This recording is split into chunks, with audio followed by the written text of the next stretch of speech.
Hey guys, Alex here with another review. Merry Christmas, Happy Hanukkah, and all that other stuff to you guys. First of all, hope you guys got a good one. All right, let's get into it with a Ring of Honor Final Battle 2011. I watched this show live on Live TV, the 23rd, and gotta say, all in all, Ring of Honor had a very good pay-per-view. Maybe not their best, but a good one.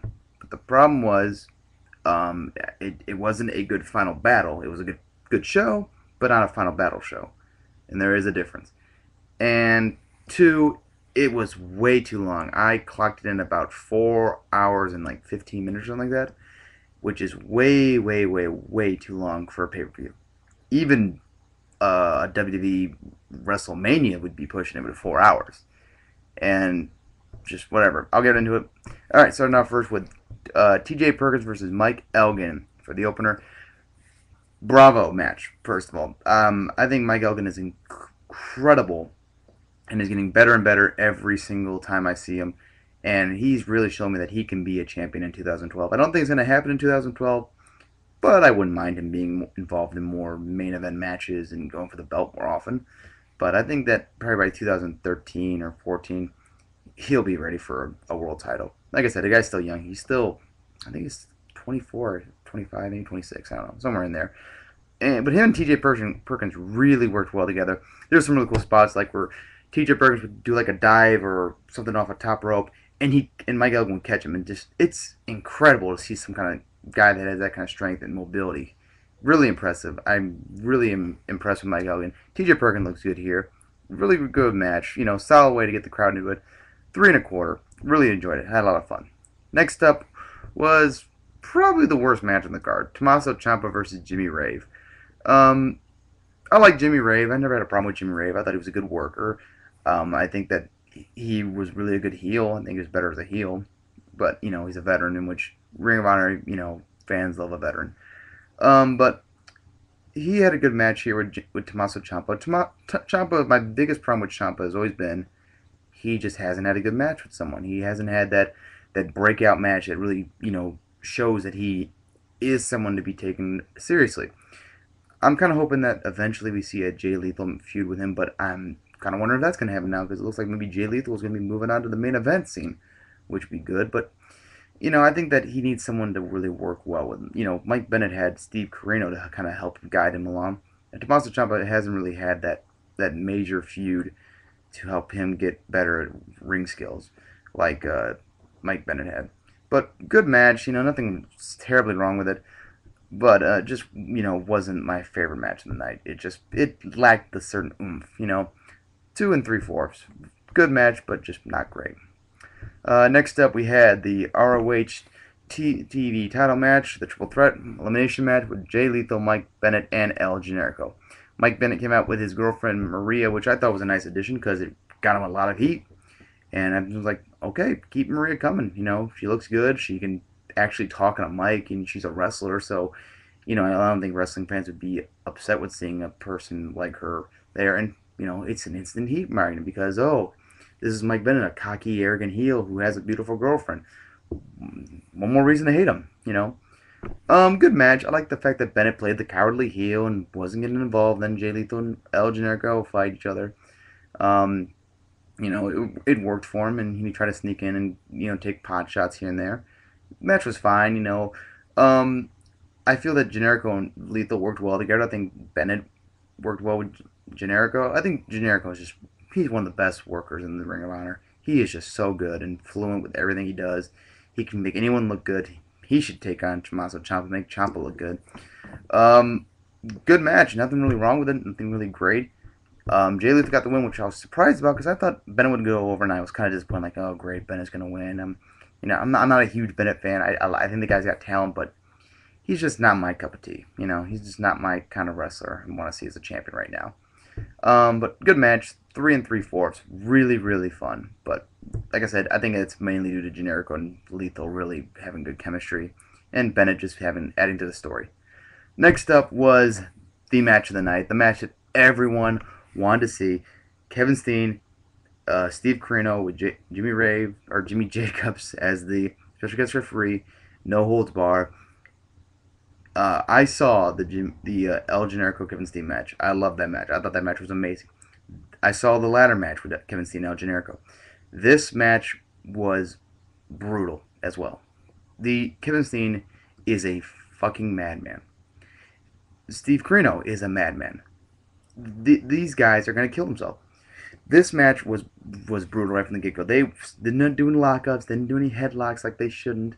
They went right into beating the hell out of each other, and they didn't stop beating the hell out of each other. Chair shots galore, table spots, a superplex from the very top rope onto a steel barricade propped up with steel chairs. I swear to God, I thought Kevin Steen had killed himself. That I was like, oh my God, there's no way they should be doing that, but they did. And I like a hardcore match as much as the next guy. I think a hardcore match is good when it has a good story behind it. This is why I like this match so much, because it had a very good story and it had to end this way. But if this had just been a match just for two guys in a feud that wasn't really a heated one like this match would have been stupid to do. But because of the great storyline, I love this match. This was the match of the night. These guys had great chemistry together. These guys were brutal, were dangerous, were bent on killing each other. What a match. Just absolutely amazing. Kevin Steen won, thank God. Kevin Steen is back. 4.5 stars. I might be overrating it, but the fact that they risked their lives doing this match really just added it to me. And then Kevin Steen got on the mic afterwards, and cut a great promo. And then package pile Jimmy Rave. Looked like he was going to do it to Jim Cornette. And then who shows up? El Generico. And El Generico gets a package pile driver off the apron through a table. Oh my God, that was brutal. And Kevin Steen walks out with a smile on his face because he's back. And I cannot wait to see what Ring of Honor does next with him. I cannot wait. This is what's going to keep me watching Ring of Honor next year is Kevin Steen and what he's going to do. The match, I give 4.5 stars. The post-match, 5 stars. Perfect setup for Kevin Steen's big return. Perfect setup for Kevin Steen just going to raise holy hell when he finally gets back in the Ring of Honor and gets unleashed, basically. Next up, the Tag Team Gauntlet match. The orders were the Bravados, Caprice, Coleman, and Cedric Alexander, Future Shock, Young Bucks, and All Night Express were last. This was pretty good. Really enjoyed it. Caprice, Coleman, and Cedric Alexander really impressed me. They really shined here. I hadn't really seen a lot of them, so this was a chance for them to shine, and I liked it.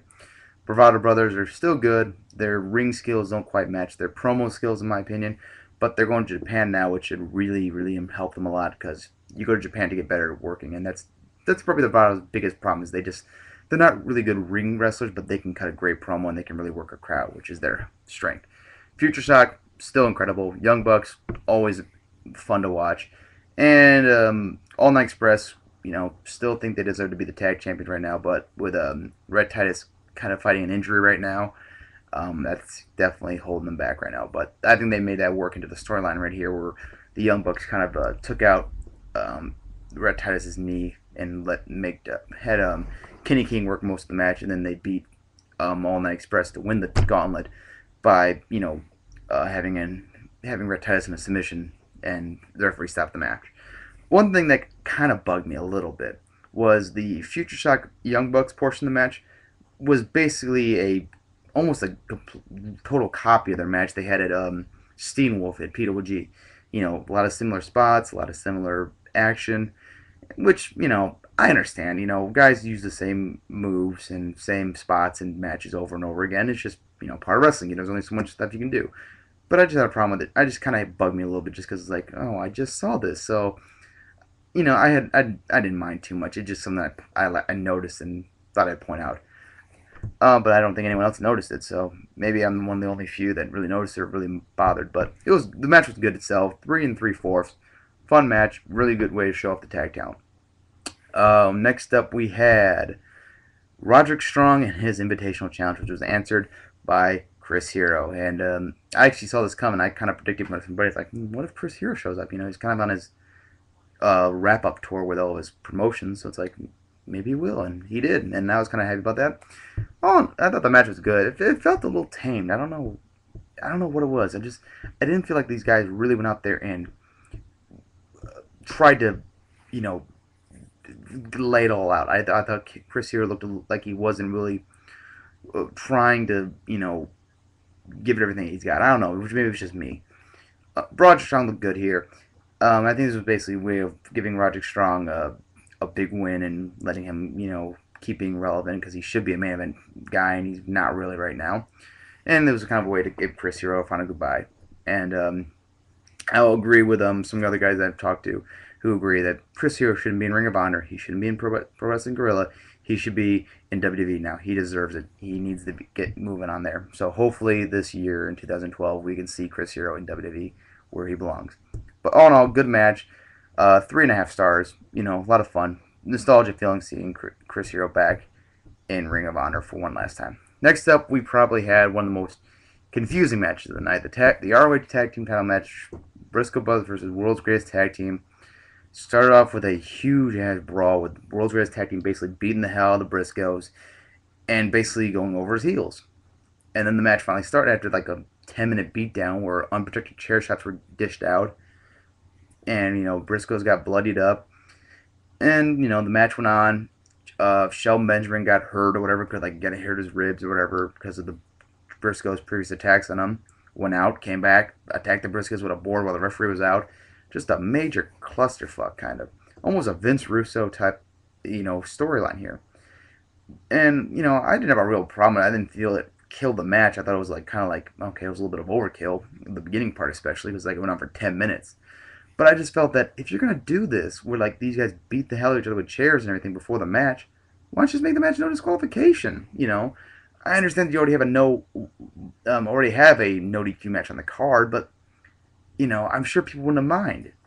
I don't know, that's just me, but I just felt this whole match didn't go on as well as it should have. Briscoes got over as the faces, I believe. At least that's what they are now. They're going to be cheered no matter what. And All Night's our Wrestling Series Tag Team, I think they're done with Ring of Honor. These guys have been completely overrated this year. They've just gone downhill fast, especially in the later part of this year, which is a real shame. But it just looks like they're going to be on their way out pretty soon, which is a shame that they didn't work out, but live and learn, I guess. I'd give the match 3 stars just because it did the job. It got the Briscoes the titles. It made the World's Wrestling's Greatest Tag Team a heel team like they should be, because the fans are going to boo them now because of the Briscoes' popularity. So I'll give it 3 stars, and the match wasn't bad, but I'm probably overrating it, but oh well. Next, we had the main event, the ROH title, Davey Richards, Eddie Edwards. I don't know what to say about this match. This match, just going into it, I wasn't really looking forward to it. I was looking forward to it just because it's Dave Richards, Eddie Edwards. These guys had a great match at Best in the World. I love the match. I gave it 5 stars, in my opinion. So I was looking forward to it. But this match, I don't know. It just didn't feel... It didn't feel like it had that momentum that the first one had. It didn't have that big match field going into it. And maybe it's just because they rushed it. Maybe because the storyline didn't really work. I don't know what it was. But this match was, it was a good match, great spots, there were 10, 15 minutes where it was just oh my God, these guys are awesome. And I give that credit to the guys being good workers, and the match was fine, but the crowd really hurt it. The crowd was dead. I don't know what was wrong with this crowd. This was as bad as the crowd I won't say the crowd at Final Battle 2009, because that crowd was just anti the match. These guys just weren't really interested. They were just kind of sitting there okay, oh yeah, good match. Oh, that was cool, really uninfused crowd. Really disappointing. And the match went on way too long. It was 41 minutes, which is a fucking long-ass match. Longer than their match at Best in the World, which I felt the match at Best in the World had the right amount of time length. I did like how it kind of ended with Dave Richards, having to do everything he can to kill Eddie Edwards. And it worked. All in all, I'll give the match 3 and 3/4, maybe 4 stars. It's a good match, but just way too long, especially on a already 4-hour pay-per-view. Kevin Steen came out, basically setting up a Dave Richards feud next year. Can't wait for that. That's gonna be awesome. All in all, I give the match or the pay-per-view 8 out of 10. It was good, not the best final battle, but definitely worth your time to check out. Just make sure you have 4 hours to watch it. And that's it for now. Take care. Bye.